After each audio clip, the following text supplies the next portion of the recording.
Princess. She sure is. Hi, Princess. So Princess also came with that group with Kiara the lioness and Malika the lynx. Princess had a tough time when she first got here. Every cat is different, but in general, we usually expect cats to have a difficult adjustment. Cats are just creatures of habit.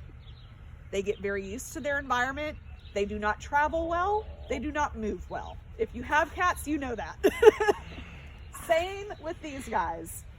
So a lot of the cats, when they first get here, they're scared, they're uncomfortable, they're nervous. But Come here, Princess. a lot of times they adjust pretty quick, like, a couple days, and they're feeling a lot better about things. Give them a full belly, show them nothing's gonna hurt them, and they're usually okay.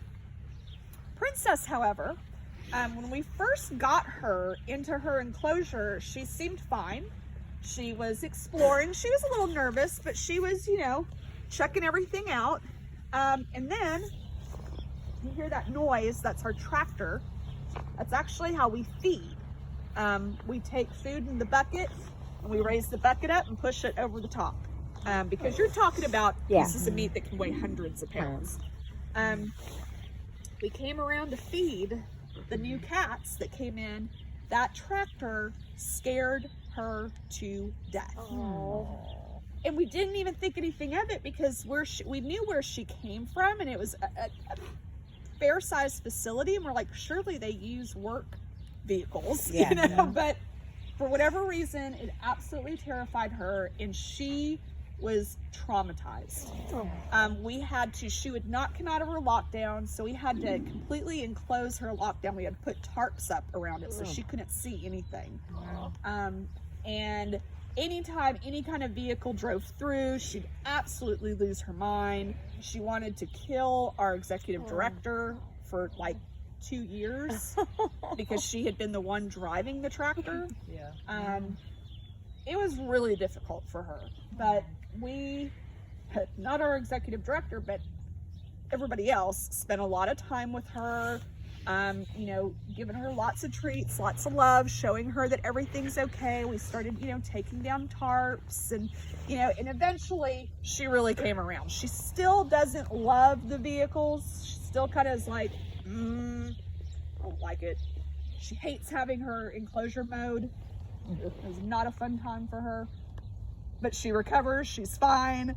Still have to be careful with her. She gets spooked a little bit easier than some of the cats, so anything new we have to be very careful with, but for the most part she's totally fine.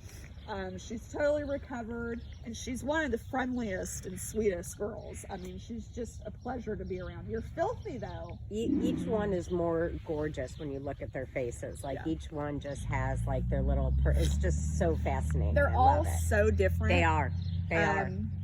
That's what I love about them, is just they have originally I look at them and I look at all the tigers and think, oh, they look the same, and then you actually look at their face and you see like a whole personality and everything. It's fascinating. Very true. Very true.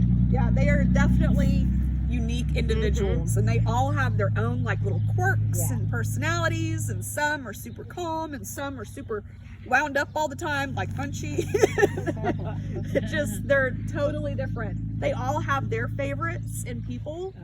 They all, like, some of them prefer men, some of them prefer women, some of them don't like kids, some of them, Munchie hates the color red. You wonder why. Like you wish they can almost tell you. I mean, it's just that they're so particular in things. It's funny.